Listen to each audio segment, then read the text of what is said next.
Selamat siang pemirsa, dengan saya Siti Kurniawati dalam Infocom News. Gelar rapat virtual dengan KONI daerah, KONI pusat, pastikan penyelenggaraan PON mulai 2 hingga 13 Oktober 2021. Dengan begitu, tidak ada perubahan pada cabang olahraga pertandingan yang telah ditetapkan sebelumnya. Usai ketuk palu, penundaan Pekan Olahraga Nasional Papua dari Oktober 2020 ke Oktober 2021, KONI Pusat menggelar rapat virtual dengan KONI daerah pada Selasa siang. Banyak hal yang dibahas, namun yang utama adalah usulan penyelenggaraan PON pada 2 hingga 13 Oktober 2021. Hal ini setelah mempertimbangkan agenda olahraga lainnya yang telah ada sebelumnya. Selain itu, nomenklatur pun ikut berubah dari semula PON 20 2020 menjadi PON 20 2021.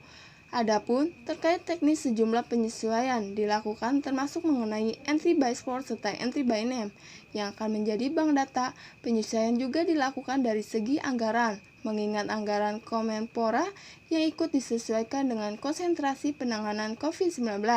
Selanjutnya, pertemuan virtual akan terus dilakukan sebagai persiapan menuju PON 2021.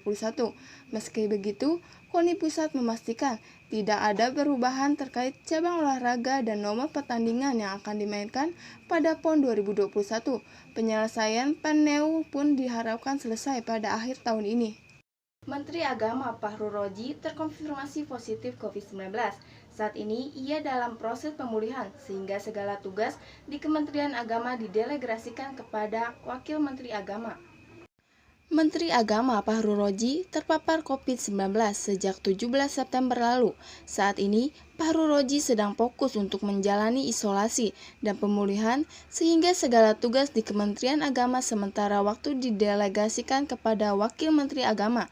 Menurut juru bicara Kementerian Agama, Oman Fathurrahman, sejak dinyatakan positif COVID-19, Menteri Agama dikabarkan dalam kondisi baik. Pihak Kementerian Agama telah melakukan penelusuran kontak terhadap para pegawai Kemenag. Sementara itu, gedung Kemenag tidak ditutup. Semua layanan berjalan seperti biasa. Jumlah pekerja yang masuk kantor dibatasi. Ada juga karyawan yang melakukan sistem bekerja dari rumah. Seorang oknum anggota Polresta Pontianak Kota, Kalimantan diduga telah mencabuli anak di bawah umur. Di salah satu hotel, pelaku diperiksa Pimpora Polresta Pontianak Kota. Kasus pencabulan oleh oknum polisi berpangkat brigadir yang merupakan anggota lalu lintas Polresta Pontianak Kota berawal dari pelaku yang merazia bocah pengendara motor karena tidak mengenakan masker dan helm, namun karena korban tak mampu bayar sanksi denda sebesar 250.000, pelaku yang berinisial DY kemudian membawa korban ke salah satu hotel di kawasan Pontianak Selatan. Korban dipaksa minum air putih sehingga tak sadarkan diri. Pelaku kemudian melampiaskan nafsu bejatnya pada korban, mengatakan pelaku sudah diamankan. Perlu diketahui juga saat ini yang sedang kita lakukan pendalaman adalah yang bersangkutan melanggar disiplin karena memang yang bersangkutan memang bukan anggota lapangan ya, anggota staf, tapi saat kejadian atau saat dilaporkan sedang berada di lapangan. Itu dulu sambil kita menunggu hasil Kapolresta pemeriksaan. juga menyatakan pihaknya masih menunggu hasil visum. Korban pihaknya juga memastikan kasus ini akan diusut hingga tuntas. Polisi meringkus 4 anggota kelompok anarko-sindikalis yang diduga melakukan vandalisme yang berisi konten provokatif. Di tengah pandemi COVID-19, kelompok ini diduga membuat onar dan mengajak masyarakat untuk menjarah dan membakar pada 18 April mendatang. 4 anggota kelompok anarko yang ditangkap Polres Metro Tangerang dan Polda Metro Jaya ini digelandang ke Polda Metro Jaya Sabtu sore. Keempatnya ditangkap di 2 lokasi berbeda, di Tangerang dan Bekasi Timur, Jawa Barat, pada Jumat malam. Sebelum ditangkap, para tersangka melakukan aksi vandalisme di sejumlah tempat di kota Tangerang dengan kalimat-kalimat provokatif. Kelompok anarko merupakan kelompok anak-anak muda yang anti kemapanan dan selalu tidak puas dengan kebijakan-kebijakan pemerintah. Polisi menyita sejumlah barang bukti seperti kertas bertuliskan kalimat provokatif, piloks, dan beberapa buku yang mengulas tentang krisis di Indonesia. Kelompok anarko diduga memanfaatkan kondisi fisiologis masyarakat yang sedang resah di tengah pandemi virus COVID-19. Polisi masih terus mengembangkan kasus ini, termasuk mengejar beberapa anggota kelompok lainnya. Informasi selengkapnya akan kami hadirkan sesaat lagi.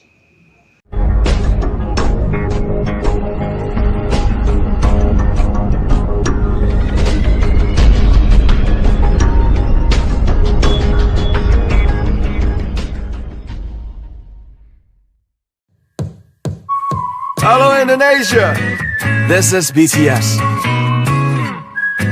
Saya RM. Saya V. Saya J-Hope. Saya Zemin. Saya Jin. Saya Suga. Saya Jungkook.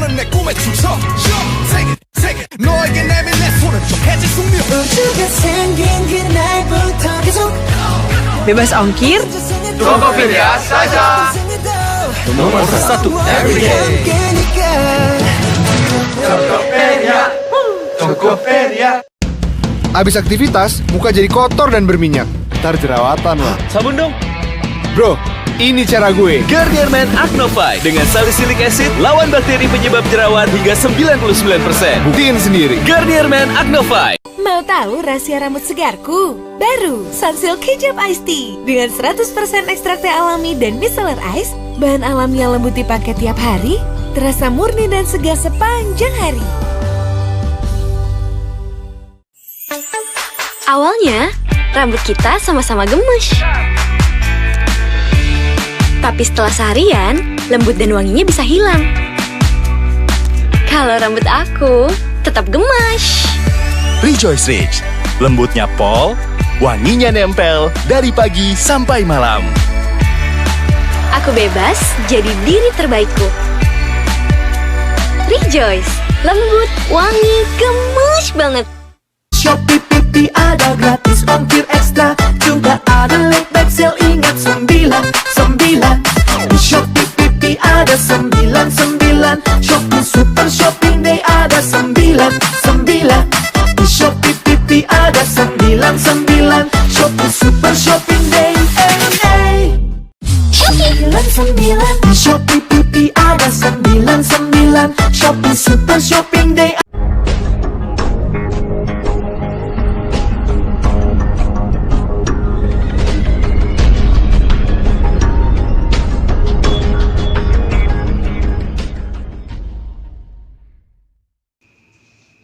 Tidak memakai masker, seorang pria hendak menyogok petugas dalam operasi Justisidi di Jakarta.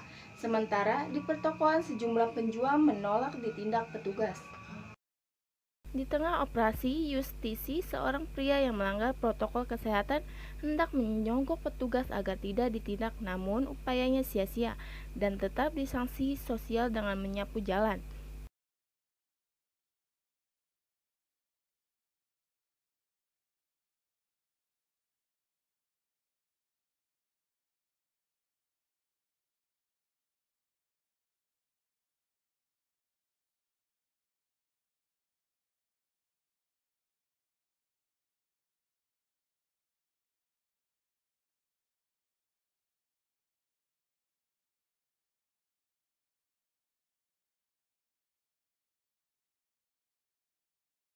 Tidak hanya di Jalan Operasi Justisia, juga digelar di pusat perbelanjaan, salah satunya Pasar Baru Jakarta.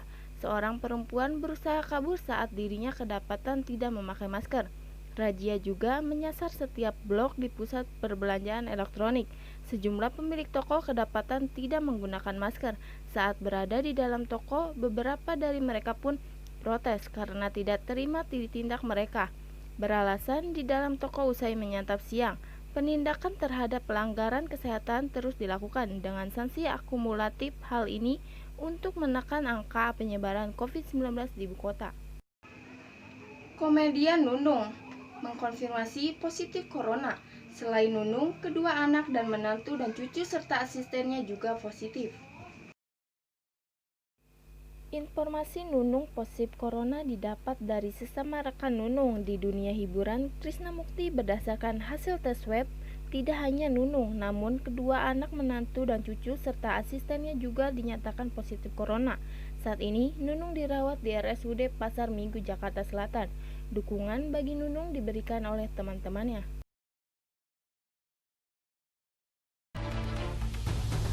Kemarin telepon, dia cuma jaga kesehatan aja, bilang begitu. Iya. Oke. Kemarin yang terakhir kan sempat pas tahu info Mbak Nunung positif, waktu sempat periksa juga ya, tes atau gimana? Enggak, emang saya setiap minggu rapid test, ya. Saya negatif. Karena mungkin dia imunnya aja lah, kurang fit, ya. Jadi saya itu perempuan gitu, suaminya kerja di sini, suaminya nukang di sini. Melalui suaminya dia bilang bahwa dia harus dipulangkan karena keluarga Mbak Nunung dan beberapa anggota keluarganya ada yang terkena COVID-19 gitu. Nah, suaminya itu menyampaikanlah ke saya juga ke keluarga saya bahwa ART saya, which is itu adalah istrinya, dipulangkan dulu, diistirahatkan gitu. Jadi dia sekarang lagi pulang ke kampung. Jadi saya mendengar kabarnya itu, sekarang saya sekalian meluruskan bahwa dapat kabar Mbak Nunung kena COVID itu adalah dari ART saya gitu, bukan dari Mbak Nunungnya langsung atau dari keluarganya, seperti itu. Selama pandemi COVID-19, stok darah Palang Merah Indonesia menurun hingga 40%. PMI kini hanya bisa menyediakan stok darah untuk 1-2 hari ke depan. Stok daerah di Palang Merah Indonesia selama pandemi COVID-19 semakin menipis, berkurang hingga 40%. Secara stok nasional, sementara kebutuhan tiap daerah akan kantong darah yang diperlukan adalah 2%. Dari jumlah populasi sebelum pandemi, PMI mampu memenuhi hampir 95%. Stok darah di daerah namun selama pandemi hanya bisa mencukupi kebutuhan 1-2 hari saja. Untuk 4 hari, PMI membutuhkan 3.000 kantong darah setiap harinya untuk mengantisipasi stok darah yang minim. PMI pun melakukan jemput bola dengan mendatangi tempat untuk donor darah.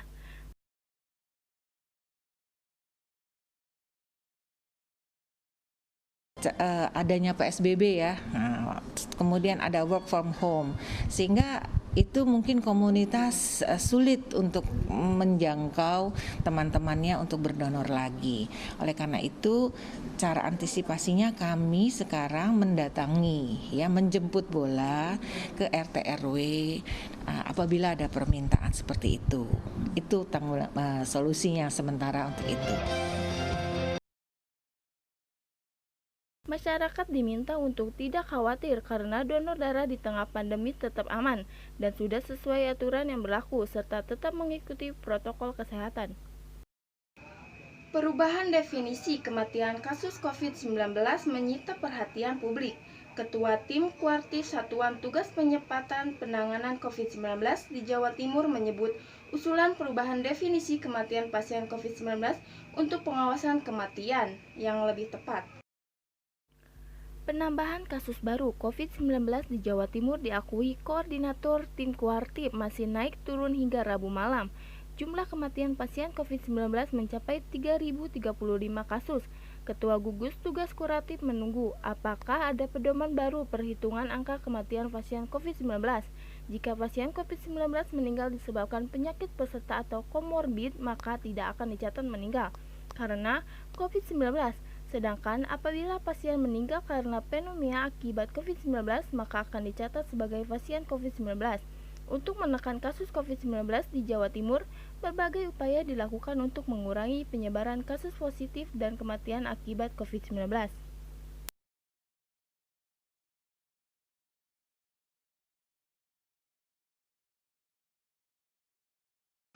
Informasi selengkapnya akan kami hadirkan sesaat lagi.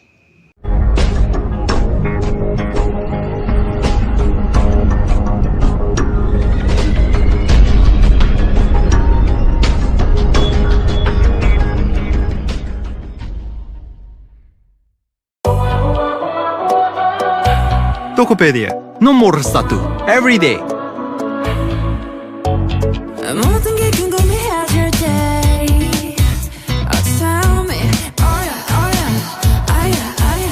Belanja. Tokopedia saja.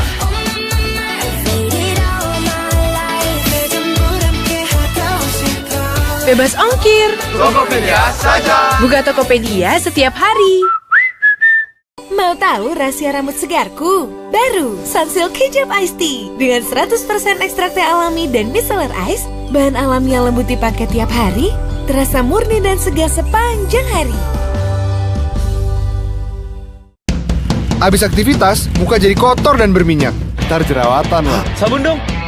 Bro, ini cara gue. Garnier Men Acno Fight dengan salicylic acid lawan bakteri penyebab jerawat hingga 99%. Buktiin sendiri. Garnier Men Acno Fight. Awalnya, rambut kita sama-sama gemes. Tapi setelah seharian, lembut dan wanginya bisa hilang. Kalau rambut aku tetap gemes. Rejoice Ridge, lembutnya pol, wanginya nempel dari pagi sampai malam. Aku bebas jadi diri terbaikku. Rejoice, lembut, wangi, gemes banget. Wajah kusam, hari suram. Cepat cerain aja. Garnier La Complete Foam Vitamin C, ekstrak lemon. Bersih cerah seketika, cerah cepat cocok. Garnier La Complete Foam. Alami di Garnier. Shopee Pipi ada gratis ongkir ekstra.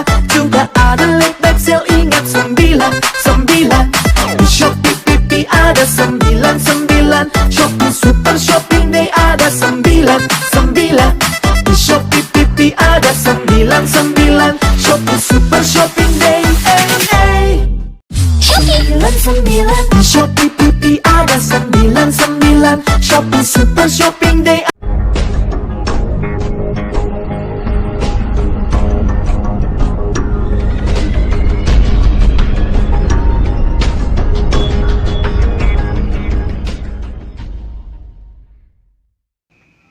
Satgas Penanganan COVID-19 meminta Provinsi DKI Jakarta mengevaluasi penerapan sistem ganjil genap yang menyebabkan lonjakan angka transportasi umum di ibu kota. Hal ini menuai polemik di kalangan masyarakat.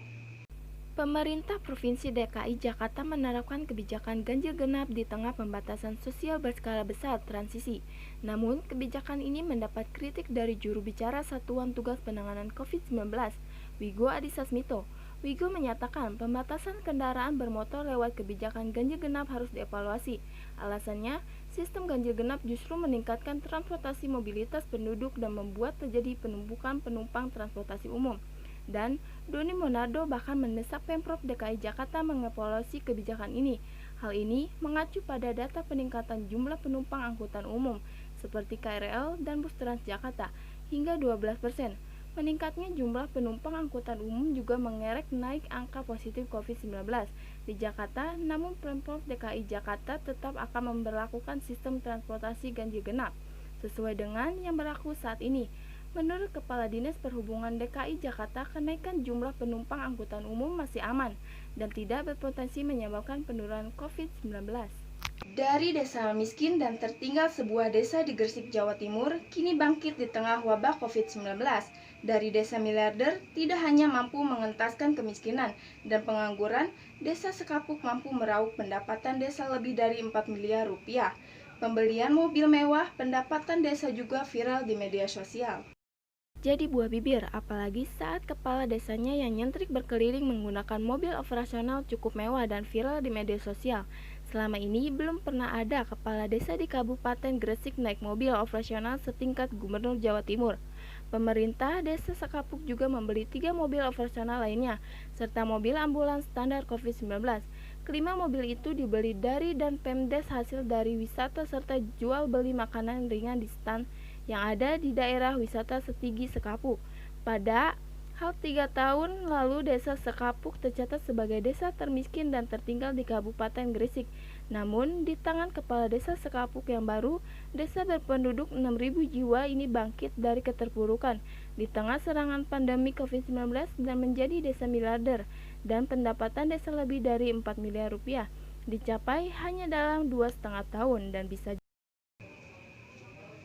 Penertiban pedagang kaki lima di Jalan Dewi Sartika direlokasikan ke tempat yang lebih banyak dan layak. Pembangunan alun-alun di lahan Taman Topi akan segera dimulai pada Desember 2019. Pedagang kaki lima berjualan di bahu jalan Dewi Sartika direlokasikan ke tempat yang lebih banyak dan layak. Mereka pun akan mendapatkan fasilitas kredit usaha rakyat atau KUR. Mereka harus pindah karena akan dilakukan penataan dengan pembangunan alun-alun Desember ini. Rangkaian dari proses ya, membangun alun-alun Bogor, termasuk juga rencana kelanjutan pembangunan Masjid Agung Bogor. Ya, jadi kita laksanakan persiapan-persiapannya. Yang pertama tentu kita melakukan komunikasi ya, yang efektif dengan para pedagang melalui kepala-kepala apa istilahnya, ketua-ketua kelompok. Dan mencapai satu kesepakatan bahwa kelompok-kelompok pedagang kaki lima ini kita relokasi ke beberapa tempat. Jadi harus diawali pembersihan saluran air dan lain sebagainya. Sebelum dilakukan penerbitan, Pemkot Bogor sudah melakukan tahap demi tahapan mulai dari sosialisasi pemberitahuan, dialog, hingga surat teguran. Jadi, untuk tahapan awal pedagang dipersilakan mentempati terlebih dahulu lokasi-lokasi yang telah disiapkan dengan jaminan uang 500.000. Dihitung sebagai uang muka nanti untuk penerbitan sebagai bentuk perhatian dari Pemkot. Informasi selengkapnya akan kami hadirkan sesaat lagi.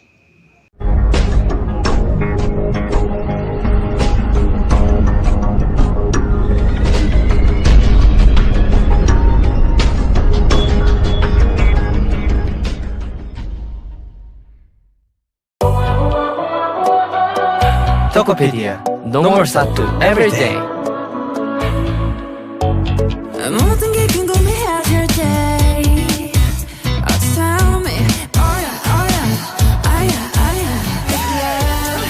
Belanja Tokopedia saja.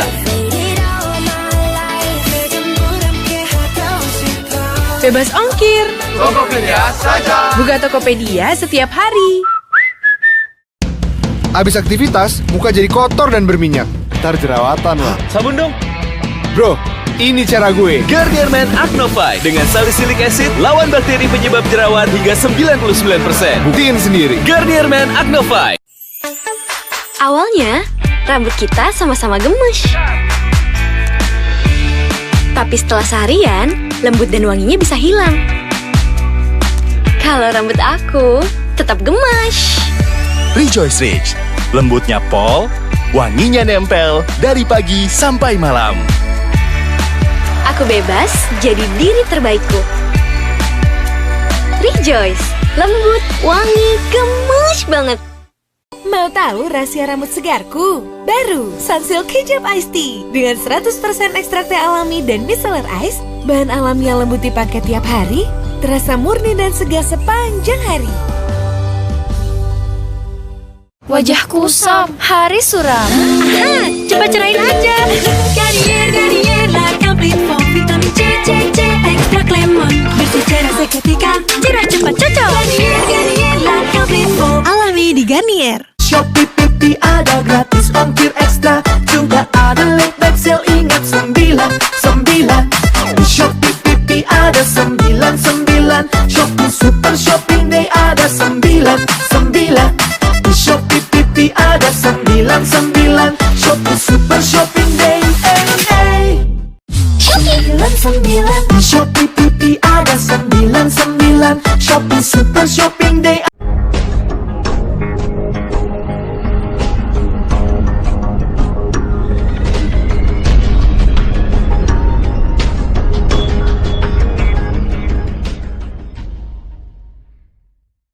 Pemkot Bogor memperkenalkan Kampung Buntar sebagai wilayah penghasil olahan buah pala terbanyak.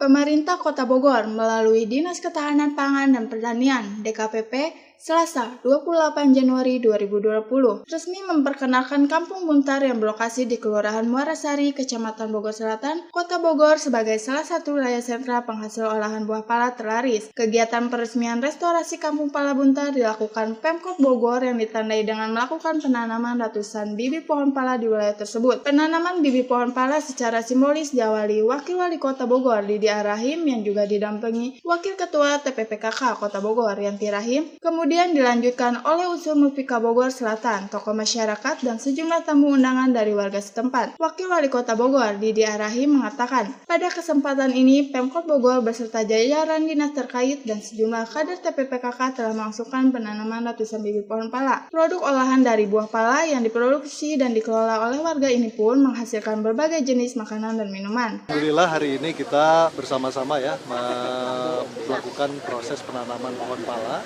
Jumlahnya hari ini yang ditanam ada 200 pohon pala yang tujuannya menjadikan kampung Buntar ini sebagai kampung pala, jadi kampung tematik pala ya. Seperti manisan, sirup, minuman kemasan, dan permen pala. Kepala DKPP Kota Bogor, Anas S. Rasmana, menambahkan, ke depan pihaknya akan terus melakukan mengembangkan kawasan ekowisata di setiap wilayah. Anas menyebut, penanaman bibit pohon pala ini kemudian akan dilakukan sebanyak 1.000 bibit pala. Penanaman bibit pala nantinya akan terpusat di wilayah Kelurahan Muara Sari. Ya, jadi insya Allah Kota Bogor itu nanti kita arahkan untuk menghasilkan produk-produk komoditi hortikultura. Hortikultura ini harganya sangat merangsang, apalagi Kota Bogor dengan pertumbuhan hotel dan restoran yang sangat tinggi, sehingga harusnya paralel antara tumbuhnya sektor pariwisata, sektor kuliner, hotel restoran, harusnya petani menikmati. Bima Arya memantau sejumlah titik bencana di awal tahun. Wali Kota Bogor Bima Arya memantau sejumlah titik bencana di Kota Bogor, Rabu, 1 Januari 2020 pagi. Mulai dari Bendungan Katulampa, Bogor Timur, longsor di Kedung Badak, di Tanah Sarea, banjir di Kampung Kramat, Tanah Baru, hingga kolam retensi di Cibulu. Di Bendung Katulampa, Bima Arya memantau tinggi muka air yang sempat mencapai 170 cm atau siaga 2. Kondisi terakhir saat berita ini diturunkan sudah berangsur surut, yakni 90 cm atau siaga 3. Betul rawan, warga yang dievakuasi saja. Segera mulai menyiapkan posko-posko bencana. Karena kita lihat curah hujan ini akan terus konstan ya, 1-2 hari ke depan. Longsor tersebut menelan 1 korban jiwa dan merusak saluran pipa PDAM Tirta Pakuan Kota Bogor. Menindaklanjuti itu, Bima Arya meminta aparatur wilayah bersama Badan Penanggulangan Bencana Daerah atau BPBD dan Dinas Sosial untuk siaga guna mencegah jatuhnya korban jiwa. Untuk kekuatan personel Bima, nilai masih cukup yang terdiri dari BPBD hingga di backup TNI atau Polri untuk mendukung itu. Pemkot Bogor juga akan menyiapkan anggaran tanggap bencana yang nilainya belum ditentukan karena masih menunggu data di lapangan. Bima Arya juga kemudian melanjutkan pemantauan ke lokasi longsor di Kelurahan Kedung Badak. Bima Arya menelusuri jejak Kerajaan Pakuan Pajajaran bersama Bogor Historia di Kecamatan Bogor Selatan, Kota Bogor. Bima Arya bersama Bogor Historia menelusuri jejak Kerajaan Pakuan Pajajaran. Rencana penataan kawasan Batu Tulis Kecamatan Bogor Selatan, Kota Bogor terus dimatangkan. Berbagai referensi dan masukan dari publik juga terus ditampung. Wali Kota Bogor Bima Arya bersama komunitas Bogor Historia melakukan ekspedisi mini dengan mengunjungi situs-situs peninggalan Kerajaan Pakuan Pajajaran. Bima Arya dan rombongan menggunakan kendaraan roda 2 untuk menjangkau titik-titik situs di 2 kelurahan, yakni Empang dan Batu Tulis. Titik pertama yang dituju adalah Batu Dakon Empang. Batu ini digunakan sebagai punden oleh masyarakat. Namun ada pendapat lain mengenai batu dakon yaitu sebagai alat upacara ritual masyarakat prasejarah. Memang harus betul-betul dilindungi ya. Ini kita kumpulkan lagi informasi dengan warga titik-titik mana saja dan saya minta Kadis Parbud, Camat, Lurah untuk memberikan atensi khusus ya untuk membuat barikade dulu lah. Jangan sampai yang ada sekarang ini juga kemudian dirusak atau hilang. Perjalanan dilanjutkan menuju Kampung Kebon Pala, Kelurahan Batu Tulis untuk menenggok situs Kupalandak. Situs ini terdiri dari 7 buah batu dengan berbagai bentuk. Menurut Bima Arya, peninggalan-peninggalan tersebut harus betul-betul dilindungi dan harus ada tim khusus untuk menyusun versi sejarah yang valid. Ia pun meminta aparatur wilayah untuk mendata dan berkomunikasi dengan warga terkait penataan kawasan Batu Tulis. Sementara itu, Ketua Bogor Historia Yudi Irawan mengatakan bahwa apa yang dilakukan Pemkot Bogor menjadi langkah awal yang baik dalam melakukan penataan kawasan heritage Batu Tulis. Sekian informasi dari saya, Siti Kurniawati. Sampai jumpa.